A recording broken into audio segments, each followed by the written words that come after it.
হাজারো ব্যস্ততার মধ্যে যদি নিজের জন্য একটু সময় বের করে একটু ঘুরতে বেরিয়ে পড়া যায়, আর যদি সেটা এত সুন্দর একটা ভিউ, তার সঙ্গে এত সুন্দর ওয়েদার, তো সেরকমই একটা জায়গায় চলে এসেছিলাম আজকে। তো চলো আজকের ভিডিওটা স্টার্ট করা যাক। অনেকদিন ধরেই না ইচ্ছা ছিল একটা মন্দিরে যাওয়ার, কিন্তু কোন মন্দির যাবো সেটা একটু পরেই শেয়ার করছি। এদিকে আবার কলেজেও যাওয়া হয় না, তাই ভাবলাম দুটো কাজ একবারেই সারবো। কিন্তু কথায় আছে না, দুই নৌকায় পা দিয়ে কখনোই চলা যায় না। আমি ভাবলেই কি সেটা আর হবে বলো? ভগবান তো নিজে থেকেই ঠিক করে রেখেছে, তাই না? বাড়ি থেকে বেরোতে আমার এতটাই লেট হয়ে গেছে যে কলেজে আর যেতে পারিনি, তাই সোজা স্টেশনে যাবো বলে বাস স্ট্যান্ডে চলে এসেছি। আর এদিকে তাড়াহুড়োতে ছিলাম ট্রেন ধরার, আর এদিকে দেখো গাড়ির তেলই ফুরিয়ে গেছে। তারপর আর কি, তেল ভরে স্টেশনে তো পৌঁছে গেলাম, কিন্তু ট্রেন আর পেলাম না। আর আগের ভিডিওতে তো তোমাদের বলেইছিলাম যে স্টেশনে আসলে মায়ের কাছে প্রণাম করি। তো আগের ভিডিওতে তো আমি তোমাদের মায়ের মুখটা দেখাতে পারিনি, কিন্তু নাও এই ভিডিওতে আমি দেখিয়ে দিলাম। আর এদিকে দেখো ওই যে ট্রেন ছেড়ে দিয়েছে, কি আর করবো বলো? তারপর ওয়েট করলাম নেক্সট ট্রেনের জন্য। আর সত্যি বলতে কি, আমার না স্টেশনে অনেকক্ষণ ধরে ট্রেনের জন্য বসে থাকতে একদমই ভালো লাগে না। একদম টাইম যেটা হয় না, সেইটাও মানা যায়। আমি বাড়িতে বসে থাকবো তাও ভালো, কিন্তু আমি ওই স্টেশনে গিয়ে বসে থাকা আমার একদমই পছন্দ হয় না।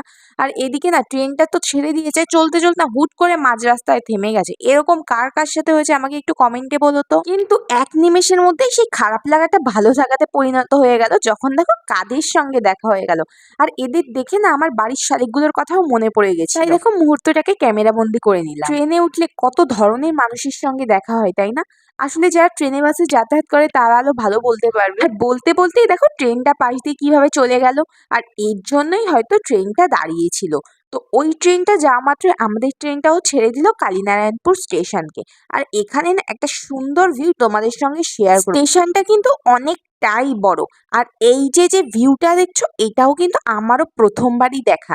তাই ভাবলাম শুধু আমি কেন, এটা তোমাদের সঙ্গেও একবার শেয়ার করে দিই। আর এই স্টেশনটা দেখতে পাচ্ছ কতটা বড়, কিন্তু বড় হলে কি হবে, পুরোটাই বলতে গেলে ফাঁকা। সত্যি বলতে ভগবান নিজে থেকেই পৃথিবীটাকে না অনেক সুন্দরভাবে গড়ে তুলেছে, কিন্তু সেই পূর্ণতার মধ্যেও না কেমন যেন একটা অপূর্ণতা রয়ে গেছে। তাই মনে হয় না জীবনটা সবার জন্য সমান নয়। আর এই যে আমি এই যে ট্রেনের দরজার কাছে দাঁড়িয়ে রয়েছি, এটাও কিন্তু আমার বলতে গেলে প্রথম অভিজ্ঞতা। দেখেছো তো, তোমাদের সঙ্গে গল্প করতে করতেই আমাদের ট্রেন এসে পৌঁছে গেছে আমাদের গন্তব্যস্থল হরিপুর স্টেশন। আর এই যে জিনিসপত্র নিয়ে কাকুটাকে নেমে যেতে দেখছো, ইনার কাছ থেকে আমি একটা ক্লিপও নিয়েছিলাম। যেহেতু ফুটেজ নিইনি তাই আর বলতে মনে ছিল না। এই সেই হবিবপুর স্টেশন, এটা কিন্তু শান্তিপুর লাইনে পড়ে থাকে। আর এখান থেকে আমাদের মূল গন্তব্য হবিবপুর স্কন মন্দির। বলতে গেলে না স্টেশনটা যে খুব বড় তাও না, কিন্তু লোকজন খুবই কম। আর ব্রিজটা বলতে গেলে তো পুরোটাই ফাঁকা ছিল, সেই কারণে এখানে কিছু ছবি তুলে নিয়ে কিছু রিলসও বানিয়ে নিয়েছিলাম, যেগুলো আমি ফেসবুক এবং ইনস্টাগ্রামে শেয়ার করবো। তোমরা গিয়ে প্লিজ একটু ফলো করে দিও। আর সত্যি বলতে কি, প্রথম না বাইরে বেরিয়ে ভিডিও করতে কিংবা ভয়েস দিতে একটু লজ্জা লাগে। আশা করছি ভগবানের আশীর্বাদে এবং তোমাদের ভালোবাসায় ধীরে ধীরে সেটাকেও কাটিয়ে উঠতে পারবো। আচ্ছা, তোমরা এখানে কিভাবে আসবে সেটা এবার একটু শেয়ার করি। কোন ট্রেন ধরে আসবে সেটা তো শেয়ার করলাম। স্টেশন থেকে নেমে টোটো ধরে 6 মিনিটের মধ্যেই তোমরা পৌঁছে যাবে মন্দিরের সামনে, মাত্র 15 টাকার বিনিময়। আর যদি তোমরা ভিডিওর সামনে নামো তাহলে ভাড়া নেবে 10 টাকা। এই হলো সেই স্কন মন্দির। এটা কিন্তু নদিয়ার দ্বিতীয় বৃহত্তম স্কন মন্দির, যেটা নদিয়া ও ফুলিয়ার মাঝখানে অবস্থিত। চলো এবার তাহলে তোমাদের পুরো জায়গাটা ঘুরিয়ে দেখি, আর দেখাই মন্দিরে কি কি আছে। So hello everyone, welcome back to my channel. আশা করি তোমরা সবাই ভালো আছো, আর আমিও অনেক ভালো আছি। তো আমরা এখন চলে এসেছি হবিবপুর স্কন মন্দিরের সামনে। প্রথমে তোমাদের একটু সাইডটা দেখিনি, দেখো কত সুন্দর লাগছে, তাই না? আর আমার ডান সাইডে যেটা রয়েছে এটা হচ্ছে মহাপ্রসাদ, যার জন্য তোমাকে আলাদা করে কুপন কাটতে হবে। আর সেটাও কিন্তু 1টার আগে, কারণ 1টার পর থেকে এখানে প্রসাদ বিতরণ শুরু হয়ে যায়। তাই তোমরা যদি কেউ প্রসাদ খেতে চাও তাহলে তোমাদের 1টার আগে থেকেই কুপন কেটে নিতে হবে। এরপর আমার যে জায়গাটা আমার চোখে ধরেছিল সেটা দাঁড়াও একটু কাছে গিয়ে নিই, তারপরে দেখাই। দূর থেকে কি মনে হচ্ছে না ধানের গোলা? কিন্তু একদমই সেটা না। কাছে গিয়ে আমি যেটা দেখতে পাই সেটা হচ্ছে যজ্ঞের হোম। প্রথমে আমার একটু কনফিউশন থাকলেও কিছুক্ষণ পরে সেটা একদমই কেটে গেছিল। আর কি বলতো, নতুন ভিডিও বানালে যা হয় আর কি, কথা একটু এদিক ওদিক হয়ে যায়। আস্তে আস্তে সেটাও যাই হোক কাটিয়ে উঠবো। আর সেই নিয়ে একটু হাসাহাসি হচ্ছিল। এই ভিডিওটা আমি বলতে গেলে ভয়েসেই করেছিলাম, কিন্তু জানি না কোনো একটা কারণবশত আমি এই ভিডিওটা আপলোডও করেছি, কিন্তু সেটার ভয়েসটা নেই, পুরোটাই উড়ে গেছে। যাই হোক, সেই জন্য আবার আমাকে নতুন করে আবারও ভয়েস দিতে হচ্ছে। তো চলো এবার একটু ভেতরে গিয়ে তোমাদের সঙ্গে একটু শেয়ার করি। আর এই যে রথটা দেখছো, আমি এটাই শুনছিলাম যে এই রথটাকে সাজাবে না, কারণ আমরা যেদিন গেছিলাম সেটা ছিল রথযাত্রার ঠিক আগের দিন। তাই আমি বলছিলাম যে কালকে তো রথযাত্রা, তো এটা সাজাবে না? আর এই যে যেটা দেখছো এটা না পুরো সূচিপত্র, যেমনভাবে বইয়ের পাতায় দেখি না আমরা, তো এখানেও সেম কি কি জিনিস আছে এখানে সবটাই এখানে ছিল। যেমন প্রভুপাদ আশ্রম, রাজভোগ প্রাসাদ, ব্রহ্মচারী আশ্রম, পার্ক। আর পার্কটা শোনার পর আমার এতটাই আগ্রহ বেড়ে গেছিল যে পার্কে কি কি আছে সেখানে যাবো, গিয়ে দেখবে। তো চলো সেটাই তোমাদের সঙ্গে শেয়ার করি। আর এই যে জায়গাটা দেখছো এতটা সুন্দর, এতটা নিরিবিলি না, এখানে মন খারাপ অবস্থাতে আসলে না মন আপনা আপনি যেন ভালো হয়ে যায়। আর এখানে না আমি দেখেছিলাম একটা ছোট্ট পেয়ারা গাছ, যেখানে পেয়ারাও হয়েছে। আর আমি প্রথমবার দেখেছিলাম আতা ফল, তাও এখানে। আমার এতটা ভালো লেগেছে বলে বোঝাতে পারবো না। কিছু কিছু জিনিস যেমন হয় না যে দেখে উপভোগ করতে হয়, তো সেরকমই ছিল এই জায়গাটা। চলো চলো এবার তোমাদেরও একটু ভিউটা দেখিয়ে দিই, কতটা সুন্দর লাগছে তাই না? যেরকম সাইড দিয়ে দুই পাশ দিয়ে গাছ আর মাঝখান দিয়ে সরু রাস্তা। আর এর মধ্যেই না দেখতে পেয়ে গেছিলাম অফিস ঘর। চলো তোমাদেরকেও একটু দেখিয়ে দিই। এই যে যে দেখতে পাচ্ছ এই যে অফিস লেখা, পুরোটাই অফিস ঘর। আর ওই পাশ থেকে না ধোঁয়া বেরোচ্ছিল, যার জন্য বুঝতে পারলাম যে ওটা হচ্ছে রান্নাঘর। আর এই যে আমার সামনে যে বাড়িটা দেখতে পাচ্ছ, এটাকে আমি প্রথমে বাড়ি ভাবলেও না কিছুক্ষণ পরে আমার ভ্রমটা কেটে গেছিল। এইখানে না নতুন লিফট বানানো চলছে, এখানে যারা নতুন আসবে থাকতে চায় তো তারা থাকতে পারে। আর তার পেছনেই আমি দেখতে পেয়েছিলাম রথ, তো চলো সেখানে যাব, গিয়ে সেই রথটাকেও তোমাদের সঙ্গে শেয়ার করি। একটা জায়গার থেকে যখন আরেকটা জায়গায় যাচ্ছিলাম না, তখন মনে হচ্ছিল প্রথম জায়গাটার থেকে যেন দ্বিতীয় জায়গাটা অনেকটাই বেশি ভালো। আর ভালো লাগবেই না কেন বলো, ভগবানের জায়গায় কি কখনো খারাপ হতে পারে? আর ওখানে না পেছনেই আছে গোশালা। আসো।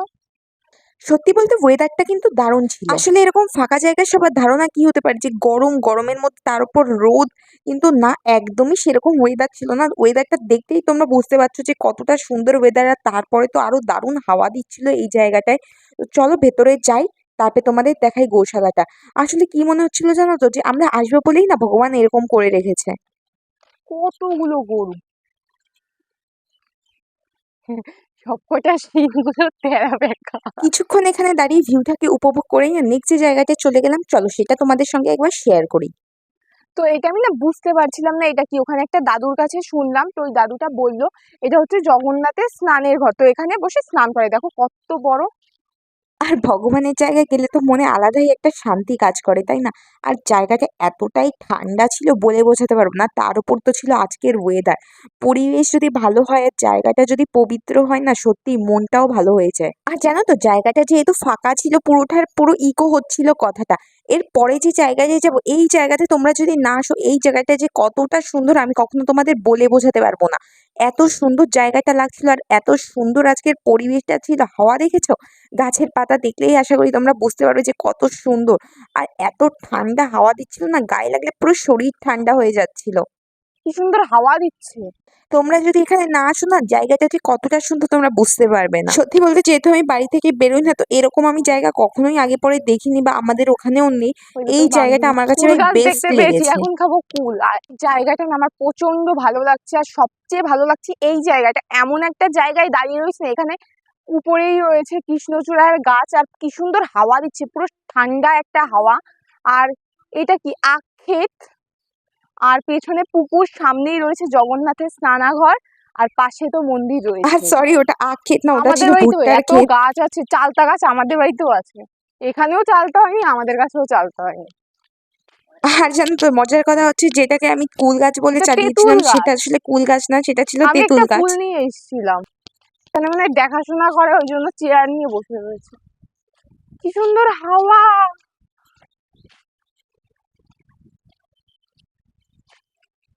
যা ওই ফুলটা নিয়ে আয়। তোর বন্ধু তো হেই, হেই। তো এতক্ষণ তো তোমাদের দেখালাম মন্দিরের বাইরেটা, এবার যাব মন্দিরের ভেতরে, যার জন্য আমরা প্রথমে হাত মুখ ধোবো। তো চলো ভেতরে গিয়ে তোমাদের সঙ্গে একবারে কথা। যেহেতু মন্দিরের ভিতরে ঢুকবো, তাই ভাবলাম হাত মুখ ধুয়ে নেওয়াটাই ভালো হবে। এতক্ষণ তো তোমাদের সঙ্গে শেয়ার করলাম মন্দিরের বাইরে কি কি আছে, এবার যাবো মূল জায়গা মন্দিরের ভেতরে। তো চলো জায়গাটা তোমাদের সঙ্গে শেয়ার করি। ঠাকুরের জায়গায় আসে না আলাদাই একটা গন্ধ পাওয়া যায়। মন্দিরের ভিতরেই তোমরা দেখতে পাবে বেশ কিছু দোকান আর আছে প্রভুপাতের একটা সুন্দর মূর্তি। সত্যি বলতে হঠাৎ করে দেখলে মনে হবে একটা আসল মানুষ বসে আছে, যেটা আর কি আমার মনে হয়েছিল। আর এখানে আসার পর না জায়গাটা কোনো অংশেই মায়াপুরের থেকে কম না, যদি দ্বিতীয় মায়াপুর বলা যায় তো আমার এই জায়গাটা দেখে একদম দ্বিতীয় মায়াপুর মনে হচ্ছিল। আর মন্দিরের ভেতরে যেটা মূল ছিল জগন্নাথ বলরাম সুভদ্রার বিগ্রহ, এছাড়াও এখানে রয়েছে রাধাকৃষ্ণের বিগ্রহ। আর জানতো এখানে আসার পর আমাদের বলা হয়েছিল যে তুমি এখানে তোমার সেলফি তুলতে পারবে না, তুমি শুধু এখানে প্রভুপাত এবং রাধাকৃষ্ণের যে বিগ্রহগুলো আছে তার ছবি তুলতে পারবে। কিন্তু আমরা বলেছিলাম আমরা কোনো রকম সেলফি তুলছি না, আমরা শুধু একটা ভিডিও বানাচ্ছি। তো আমাদের কোনো রকম বারণ করা হয়নি, ছিল যদি কোনো সেলফি বা ছবি তুলতে চাও তাহলে বাইরে গিয়ে তুলতে পারবে। যেমন কথা তেমন কাজ, বাইরে এসে কিছুক্ষণ বসে নিয়ে এখানেই আমরা তুলছিলাম কিছু ভিডিও আর বানিয়ে নিয়েছিলাম কিছু রিল। সরি গাইস, এরপর আমি আর কোনো রকম ফুটেজ নিতে পারিনি। ওখান থেকে আমি সোজা ট্রেন থেকে নেমে একেবারে বাস ধরে বাড়ি চলে গেছিলাম। তো পরে আর না কোনো ফুটেজ আমি নিতে পারিনি, ফোনের চার্জ ছিল না। ওখান থেকে আমি ডাইরেক্ট কিছু খাওয়া দাওয়া করে বাড়ি চলে এসেছিলাম। আর বাড়ি এসে তো প্রচন্ড টায়ার্ড হয়ে গেছিলাম, যার জন্য ঘুমিয়ে পড়েছিলাম। তো এখন আমি ভিডিওটা এন্ড করব, তার আগে বলি ভিডিওটা তোমাদের কেমন লেগেছে সেটা জানিও। যদি ভালো লেগে থাকে লাইক শেয়ার এন্ড কমেন্ট করে দিও। তো ভিডিওটা আমি এখানেই এন্ড করছি। ভালো থেকো সবাই, দেখা হচ্ছে নেক্সট ব্লগে।